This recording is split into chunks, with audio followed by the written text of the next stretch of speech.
صاحبي يا صاحبي يا صاحبي، عامل ايه؟ تعال عايزك في موضوع، بما ان خلاص رمضان فاضل عليك كام يوم. كل سنه وانت طيب يا عم. استنى بس ما تجريش، كبر شاشه وتعال عايزك. قول لي، جهزت لك كام مسلسل تسمعه؟ بس قول لي الاول، بتحب المسلسلات اللي فيها خيانه ولا اللي فيها حراميه ونصابين؟ لا لا لا، ما تقولش بتحب الكوميدي. طب ما جربتش تحب ربنا؟ اه والله زي ما بقولك، ما فكرتش تحبه بجد؟ اصل مش معقول يا صاحبي ربنا يحبس لك شيطانك ويقول لك تعالالي تقول له لا. اصل المسلسل ده جامد. ايوه يا عم سامعك وانت بتقول لي ايوه يا عم انا بحب ربنا، امال انا بصوم ليه؟ بص، كون انك تصوم دي حاجة تمام، يعني ربنا يجزيك عليها كل الخير، بس في حاجات تانية انت لازم تصوم عنها. لازم تصوم عن اي حاجة ممكن تنقص من دينك. زي ايه؟ زي المسلسلات مثلا. هتقول لي ايوه انا بسمعه بس انا باخد بالي. كلمتك دي عامله اكن حد جاي يقول لي انا بشرب سجاير بس بروح الجيم علشان احافظ على صحتي. يا سلام، طب ايه لازمه ده اصلا؟ خلينا بس اقول لك الاول، المسلسلات دي ممكن تعمل ايه في دماغك من غير ما انت تحس. عد معايا يا عم، بيغير من تفكيرك من غير ما تحس، بيشوه في دينك ومعتقداتك، بيخليك تبص للحاجة بنظرات مختلفة بعد ما الأفكار اللي هو عايزها يديها لك كده تترسخ في دماغك. وانت أكيد واخد بالك لما يجي يمثلك بصورة رجل دين بيجيبهولك واحد كده أسود مبرق، تحس كده عليه غضب ربنا. ولما يجي يجيب لك الطهرة اللي رايحة للكباريه تلاقي وشها منور وحاجة كده تحس إبليس راضي عنها. طيب خليني أعرفك حاجة بديهية، أنت ابن أفكارك. إزاي بقى يا عم أنت ابن أفكارك؟ يعني كلامك، تصرفاتك، أخلاقك كلها جاية من أفكارك. طيب وأفكارك دي إيه اللي بيغذيها؟ يعني اللي بيغذيها أفلام، بيغذيها مسلسلات، بيغذيها حاجات تافهة. أفكارك هتكون عبارة عن كده ببساطة. بص يا صاحبي، السبب اللي بيخلي في إنتاج ضخم للمسلسلات بالكميات الكبيرة دي اللي بنشوفها ده بسببك أنت والأستاذ والحاجة اللي بيقعدوا للنهار على التلفزيون. كل ما عدد المشاهدات بتزيد على قنواتهم كل ما هيلاقوا معلنين يدفعوا أكتر علشان يحطوا الإعلانات عندهم، وانت عارف مكسبهم أصلا من الإعلانات.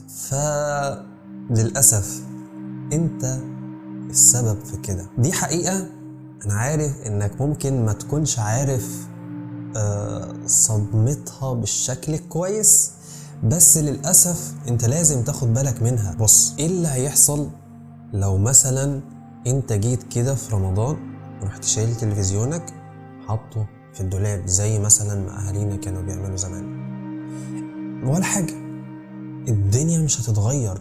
كل اللي انت هتعمله انك هتركز، بدل ما انت عمال تتنطط من هنا لهنا هتركز في عبادتك. يعني انت مش عارف رمضان الجاي انت اصلا هتكون عايش له ولا لا، تمام؟ فالافضل حل، افضل حل يخليك تركز في عبادتك، يخليك تسيب المسلسلات والقرف ده كله. يعني ده كله مش هيطير. يعني انت لو لسه عبيط في دماغك وحبيت تسمعهم قدام هتلاقيهم لسه موجودين بعد ما رمضان يخلص. مش لازم تسمعهم في رمضان، ممكن عادي تستغل رمضان زي ما كل الناس كانت بتستغله قبل كده بالشكل اللي يفيدهم في دنيتهم واخرتهم اللي انت اصلا موجود علشانها. بص، انا مش ضد المسلسلات بشكل عام. المسلسلات ممكن يتم استخدامها في شيء ممكن يفيد الاسلام، ممكن يفيد المسلمين، ممكن يزود من وعي المسلم. يعني مثلا عندك مسلسل عمر بن الخطاب، المسلسل ده تقريبا اكتر مسلسل مفهوش مخالفات شرعية، وشوف قد ايه زرع جواك افكار ورواسخ مغيرة فيك. يعني انت لو سمعته في هتحس كده جواك بعزة ان ده الاسلام، ده المسلمين، دي اللغة العربية اللي هم بينطقوها، لغتي انا. فكون ان تلاقي حد بينشر ثقافتك، بينشر هويتك الحقيقية، لان كل اللي بيتنشر ده مش هويتك الحقيقية، ده هوية مترسخة في افكار بعض الناس اللي معاهم فلوس، فحطوها لك في صورة مسلسلات. طيب افكار الناس دول جت منين؟ افكار الناس دول متأثرة بالفكر الغربي. طيب ازاي بقى نعالج كده يا معلم؟ انك ما تسمعش. والله العظيم ببساطة كده، انك ما تسمع لهمش ولا تهتم.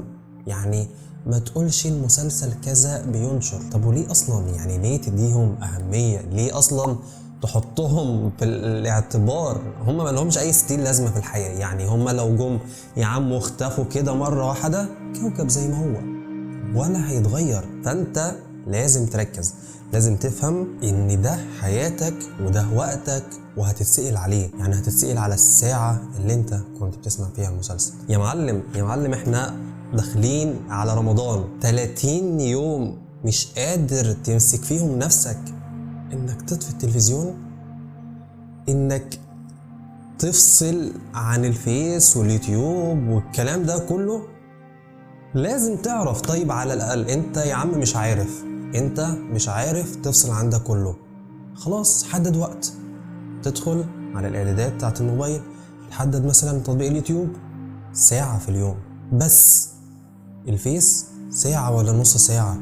ما تجيش بقى في اخر اليوم ايه ده انا قعدت على الفيس 6 ساعات.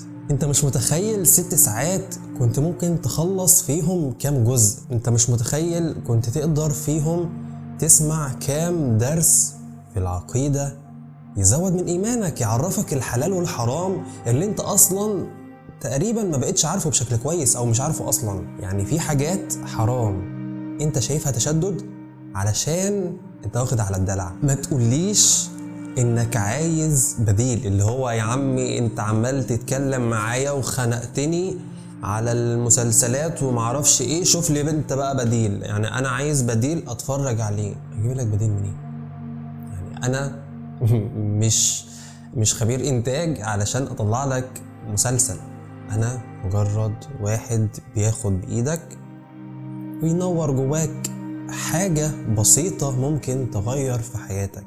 بص، انا مش واحد واعظ، يعني انا مش شيخ، تمام؟ انا صاحبك جاي انصحك، اديك الكلمتين دول لعل ربنا ييسر وتغير فيك. فيا عم الحاج، ممكن تخلي الدافع اللي يخليك تركز في عبادتك، تسمعش مسلسلات، انك تعيش 30 يوم كأنهم اخر 30 يوم في حياتك. يعني انت هتموت يوم العيد، تخيلها كده.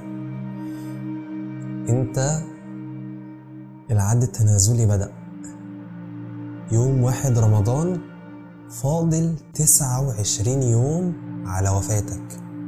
ايه ممكن تعملهم في ال29 يوم دول يفيدوك في اخرتك؟